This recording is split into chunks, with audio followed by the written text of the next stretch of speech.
yılların ardında bir yer bıraktım. Gözlerim yollarda kaldı gidiyor. Yüreğim ateşte kavrulup yandı.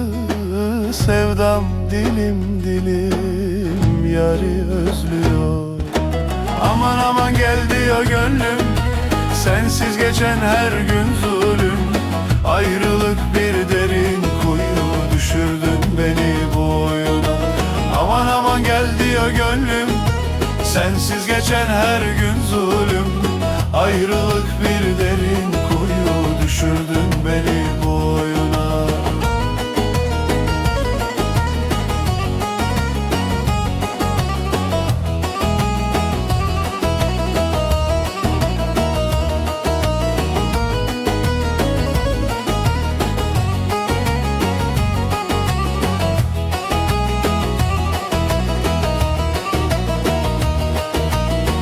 Bahçende açmıştı gülün en tazesi.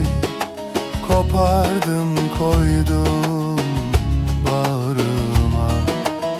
Şimdi hasret bir çift kanat uçurdu ruhumu diyara.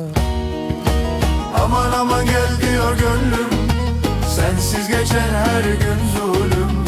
Ayrılık bir derin kuyu, düşürdün beni bu oyuna. Aman aman gel diyor gönlüm, sensiz geçen her gün zulüm. Ayrılık bir derin kuyu, düşürdün beni bu oyuna.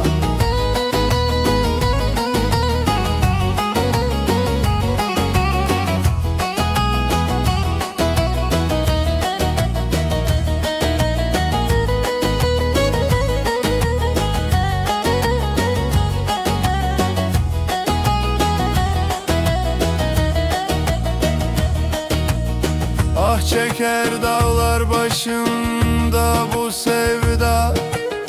Ne şifa buldu ne dert oldu deva.